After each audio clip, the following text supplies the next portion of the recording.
Hi எல்லோருக்கும் வணக்கம். Already நம்ம வெல் சீரிஸ் பார்ட் 2 வரைக்கும் பார்த்துருக்கோம். அதில் என்ன பார்த்துருக்கோம்னா க்ரோத் மைண்ட் செட்லேருந்து ஒரு எம்ப்ளாய்டு இன்கமுக்கு வந்து எப்படி மூவ் ஆகுறது அப்படின்னு பார்த்தோம். அதுக்கப்புறம் செல்ஃப் எம்ப்ளாய்டு அப்படின்றத ஒரு பேசிக் இன்ட்ரோ மட்டும் பார்த்தோம். இன்றைக்கி வந்து நம்ம அப்படியே கண்டினியூஷனாக பார்ப்போம். ஏதாவது ஒரு எம்ப்ளாய்டு இன்கம்லேருந்து ஒரு செல்ஃப் எம்ப்ளாய்டு அப்படின்றதுக்கு எப்படி ட்ரான்ஸ்ஃபார்ம் ஆகுறது அப்படின்றத கொஞ்சம் ப்ரீஃபாக பார்ப்போம்.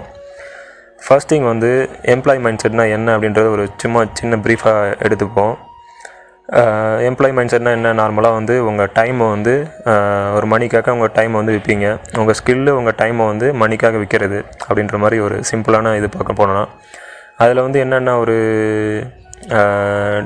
டிசபிலிட்டிஸ் இருக்கும் அப்படின்னா, நீங்கள் வந்து ரொட்டீனாக ஒரே ஜாப் பண்ணுற மாதிரி இருக்கும். இப்போ 8 to 5 இல்லை 8 to 10னா அந்த டைமை ரொட்டீனாக கண்டினியூ பண்ணிகிட்டே இருக்கணும். இடையில லீவ் போட முடியாது.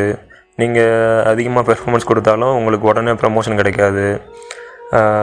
உங்களுக்கு தேவையான நேரத்தில் நீங்கள் வந்து லீவ் எடுக்க முடியாது. உங்கள் ஃபேமிலி கூட டைம் ஸ்பெண்ட் பண்ண முடியாது.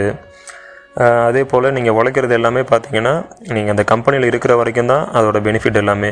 எப்போ நீங்கள் அந்த கம்பெனியை விட்டு ரிலீவ் ஆகுறீங்களோ, இல்லை அவங்க உங்களை டெர்மினேட் பண்ணுறாங்களோ, அதோட அந்த கம்பெனியோட பெனிஃபிட்டு, உங்களோட ஜாப் செக்யூரிட்டி எல்லாமே அதோட ஸ்டாப் ஆகிடும்.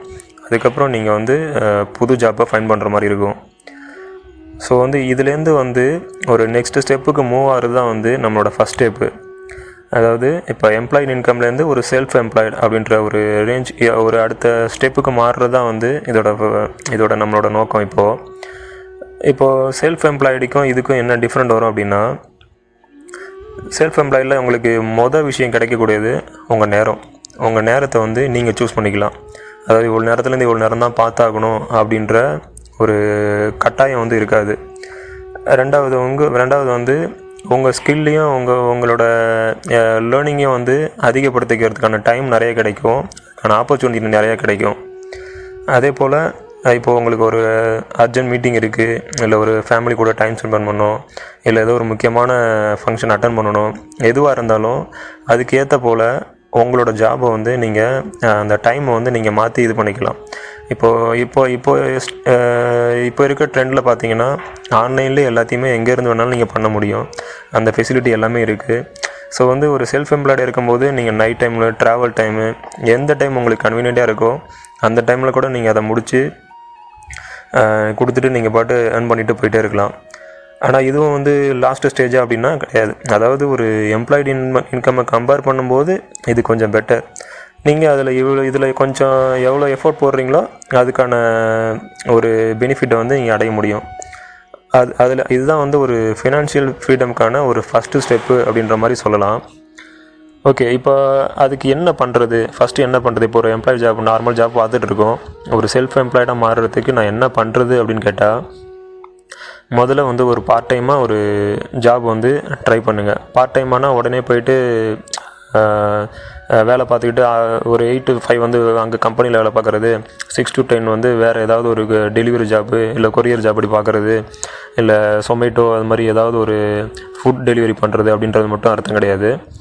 ஃபஸ்ட்டு வந்து உங்களுக்கு என்ன ஸ்கில் வந்து நல்லா வரும். இப்போ வந்து ஒரு இதில் ஒர்க் பண்ணிகிட்ருக்கீங்க அப்படின்னா, அந்த ஒரு ஜாப் ரிலேட்டடான ஃபீல்டு வந்து உங்களுக்கு சூஸ் பண்ண பிடிக்குதா, இல்லை வந்து உங்களுக்குன்னு ஓன் ஸ்கில் ஏதாவது ஒன்று கண்டிப்பாக இருக்கும். எல்லாருக்குமே அந்த ரைட்டிங்கு, டிசைனிங்கு, கோடிங்கு, டீச்சிங்கு, மார்க்கெட்டிங்கு, செல்லிங்கு, இது மாதிரி ஏதாவது ஒரு ஸ்கில் வந்து எல்லாருக்குமே இருக்கும். சில பேருக்கு ஃபுட்டில் ரொம்ப ஆர்வம் இருக்கும். ஏதாவது ஒரு ஸ்கில்லில் வந்து எல்லாருக்குமே கண்டிப்பாக ஏதாவது ஒரு இதில் ஆர்வம் இருக்கும். அது எதுன்னு முதல்ல கண்டுபிடிச்சி அதில் வந்து என்ன பண்ண முடியும், ஃப்ரீலான்சிங்காக என்ன ஜாப் பண்ண முடியும் அப்படின்ற மாதிரி யோசிங்க. அதுக்கு வந்து ஒரு கன்சல்டிங் மாதிரி ஏதாவது பண்ண முடியுமா? இப்போ அதுக்குன்னு நிறைய சின்ன ஆப்ஸ்லாம் இருக்குது. இந்த ஃபைவர், அப்வொர்க் அப்படின்ற இப்போ எல்லாம் சோஷியல் மீடியா, இப்போ இன்ஸ்டாகிராம்லேயே வந்து எவ்வளவோ வந்து ஒரு ஜாப் க்ரியேட் பண்ணி அதையும் வந்து ஒரு ஏர்னும் பண்ணுறாங்க, ப்ளஸ் சேல்ஸும் பண்ணுறாங்க, மார்க்கெட்டிங்காகவும் யூஸ் பண்ணுறாங்க. எத்தனையோ வழியில் நிறைய யூஸ் பண்ணிகிட்ருக்காங்க. உங்கள் ஸ்கில்லுக்கு தகுந்த மாதிரி எது வந்து உங்களுக்கு செட் ஆகும் அப்படின்னு பாருங்கள். அது சம்மந்தமாக நிறைய லேர்ன் பண்ணிகிட்டே இருங்க. ஃபஸ்ட்டு நிறைய லேர்ன் பண்ணுங்கள். லேர்ன் பண்ணிவிட்டு சின்னதாக ட்ரை பண்ண ஆரம்பிங்க. உங்களை சுற்றி இருக்கவங்க யாருக்காவது எதாவது தேவைப்படுது அப்படின்றபோது அது உங்கள் ஃப்ரெண்ட்ஸ் மூலியமாகவோ, இல்லை ரிலேட்டிவ் மூலியமாகவோ, இல்லை ஆன்லைன் மூலியமாகவோ போயிட்டு முதல்ல ட்ரையல் பண்ணி பாருங்கள். ட்ரையல் பண்ணி பெஸ்ட்டாக வருது, ஒரு 2-3 ஜாப் வந்து ஃப்ரீயாக இப்போ உங்களுக்கு வந்து நல்லா வந்து ஒரு டிசைனிங் தெரியும் அப்படின்னா அந்த டிசைனிங்கை வந்து கொஞ்சம் ஃப்ரீயாகவே ட்ரையல் பண்ணி பாருங்கள். நிறைய ஆன்லைன் ஆப்ஸ் இருக்குது அந்த நீங்கள் ட்ரை பண்ணி பார்க்குறதுக்கு. அதை நிறையா பண்ணி பார்த்துட்டு அதுக்கப்புறம் சின்ன சின்ன இதுவாக ட்ரை பண்ணி கொடுங்க. அது ஓகே இருக்கும்போது அப்புறம் எங்கேயாவது உங்களுக்கு ஒரு பெய்டு கஸ்டமர் கிடைப்பாங்க. அப்படியே கொஞ்சம் கொஞ்சமாக டெவலப் பண்ணுங்கள். இப்போ நான் வந்து ஒரு கேஸ் ஸ்டடி மட்டும் எடுத்து டீட்டெயிலாக போகல. இப்போதைக்கு நான் ஒரு இன்ட்ரோ மாதிரி கொடுக்குறேன். பின்னாடி நம்ம வந்து ஒரு டீட்டெயிலான கேஸ் ஸ்டடி வந்து ஏதாவது ஒரு டாபிக் எடுத்து அது உள்ளே எப்படி போகிறது அப்படின்னு பார்ப்போம். இப்போதைக்கு வந்து ஓவராலாக எல்லாத்துக்குமே சொல்கிற மாதிரி ஒரு மேலோட்டமாக அது உள்ளே ரொம்ப டீப்பாக போகாமல் மேலோட்டமாக அது இன்ட்ரோ மாதிரி நான் கொடுக்குறேன். பின்னாடி வந்து நம்ம அதை உள்ளே போய்ட்டு பார்ப்போம். இப்போது ஓகே, அடுத்த ஸ்டேஜ் என்ன பண்ணணும் அப்படின்னா, இப்போ வந்து ஒரு லேர்ன் பண்ணிவிட்டு அந்த ஒரு உங்களுக்கு என்ன விருப்பம் அப்படின்றத கண்டுபிடிச்சிட்டிங்க. அது சம்மந்தமான வாய்ப்புகளையும் ஏற்படுத்தினீங்க. அப்படியே என்ன பண்ணணும், கொஞ்சம் கொஞ்சமாக வெயிட் பண்ணி அதில் கொஞ்சம் கொஞ்சமாக ஏர்ன் பண்ண ஆரம்பித்து அந்த ஏர்ன் பண்ணுற அமௌண்ட் வந்து என்றைக்கு வந்து 50 to 70% வந்து நீங்கள் வாங்குகிற சேலரியில் அட்லீஸ்ட் 50% ரீச் ஆகுதோ அதுக்கப்புறம் இன்னும் கொஞ்சம் ஃபோக்கஸ் பண்ணி அந்த ஜாப்பை ஃபோக்கஸ் பண்ணி ஒரு 6 month, அதாவது நீங்கள் வேலையை விட்டுட்டா கூட ஒரு 6 monthக்கு உங்களாட்டி இது ஃபேமிலி எக்ஸ்பென்ஸ் எல்லாத்தையுமே வந்து தாங்க முடியும், சமாளிக்க முடியும் அப்படின்ற சுச்சுவேஷன் இருக்கும்போது அண்ட் வந்து நீங்கள் இந்த பார்க்க போகிற பார்ட் டைம் ஜாப்லேயும் நீங்கள் வந்து ஒரு கான்ஃபிடென்ட்டான ஒரு லேர்னிங்கை வந்து நீங்கள் இது பண்ணியிருக்கணும், அச்சீவ் பண்ணியிருக்கும் போது ஓகே இப்போ வந்து என்னாட்டி இதை கான்ஃபிடெண்ட்டாக பண்ண முடியுன்ற சுச்சுவேஷன் வரும்போது நீங்கள் என்ன பண்ணுங்கள், ஒரு 6 month அட்லீஸ்ட் ஒரு 6 monthக்கு அந்த அமௌண்ட்டை ஹோல்ட் பண்ணிவிட்டு நீங்கள் வந்து அப்படியே பார்ட் டைம் ஜாப்பை ஃபுல் டைமாக மாற்றிடுங்க. இதுதான் வந்து இப்போதைக்கு ஒரு எம்ப்ளாய்டுலேருந்து ஒரு செல்ஃப் எம்ப்ளாய்டாக மாறுறதுக்கான ஒரு சில ஸ்டெப்ஸ்னு வச்சுக்கோங்க, ஒரு ஸ்டார்டிங் ஸ்டெப்ஸு. அதுக்கப்புறம் நிறையா போக வேண்டியது இருக்குது. எடுத்தோடனே எந்த ஜாபுமே வந்து நீங்கள் உடனே மாறின உடனே அப்படின்னு ட்ரான்ஸ்ஃபர் மாறினோடனே நீங்கள் நினைக்கிற மாதிரிலாம் ஸ்மூத்தாக போகுமா அப்படின்னா கண்டிப்பாக போகாது. நிறையா வந்து நீங்கள் கொஞ்சம் ஃபெயிலியர்ஸை ஃபேஸ் பண்ண வேண்டியது இருக்கும், ரொம்ப பயமாக இருக்கும். இது வந்து எல்லாராலையும் முடியாதுன்னு சொல்ல வரல. நான் எல்லாருக்குள்ளுமே அந்த கேப்பபிலிட்டி இருக்குது. ஆனால் நம்ம எல்லாருமே அதை ரியலைஸ் பண்ணுறது கிடையாது. ஒரு ஸ்டார்டிங் ஃபியரை பார்த்து உடனே வந்து பயந்துட்டு உடனே வந்து கிவ் அப் பண்ணிவிட்டு போயிடுவாங்க. ஆனால் கண்டிப்பாக நீங்கள் தொடர்ந்து உழைச்சிங்க அப்படின்னா நீங்கள் அதில் ஹார்ட் ஒர்க் பண்ணி உண்மையுமே அதில் உங்களுக்கு விருப்பம் இருந்து உங்களுக்கு பர்சனல் இன்ட்ரெஸ்ட் இருந்து அந்த ஃபீல்டில் வந்து நீங்கள் ஹார்ட் ஒர்க் பண்ணி தொடர்ந்து உழைச்சிங்கன்னா ஒரு லாங் டைமில் நீங்களே எதிர்பார்க்காத அளவுக்கு மிகப்பெரிய க்ரோத்தை கண்டிப்பாக பார்க்க முடியும். இன்ன வரைக்கும் சக்ஸஸ் ஆனவங்க பின்னாடி இருக்கிற எல்லா உண்மையான ரியல் ட்ரூத்தும் அதான். இனிமேல் சக்ஸஸ் ஆக போகிறதுக்கான ஒரு ஃபார்முலாவும் அதான். ஸ்டார்டிங் எப்போதுமே யாருக்குமே வந்து ஒரு என்ன சொல்கிறது, சிவப்பு கம்பள வரவேற்பு கொடுத்து எந்த ஒரு பிஸ்னஸுமே வந்து வரவேற்காது. அது எவ்வளோக்கு கஷ்டம் கொடுக்க முடியுமோ, எவ்வளோக்கு நீங்கள் ஃபேஸ் பண்ணணுமோ எல்லாத்தையும் ஃபேஸ் பண்ணி அந்த எக்ஸ்பீரியன்ஸ் வழியாக அதுக்கப்புறம் கொஞ்சம் கொஞ்சமாக நீங்கள் அதை டெவலப் பண்ணும்போது மட்டும்தான் ஒரு லாங் டைமில் நீங்கள் திரும்பி பார்க்கும்போது உங்களுக்கே ரொம்ப ஆச்சரியமாக இருக்கும்.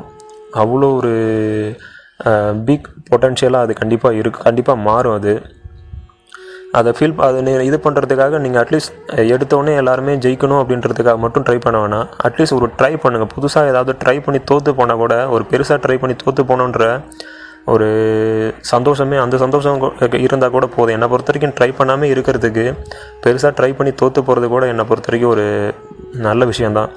ஏதாவது புதுசாக 4 விஷயத்தை கற்றுக்கோங்க, ட்ரை பண்ணுங்கள்.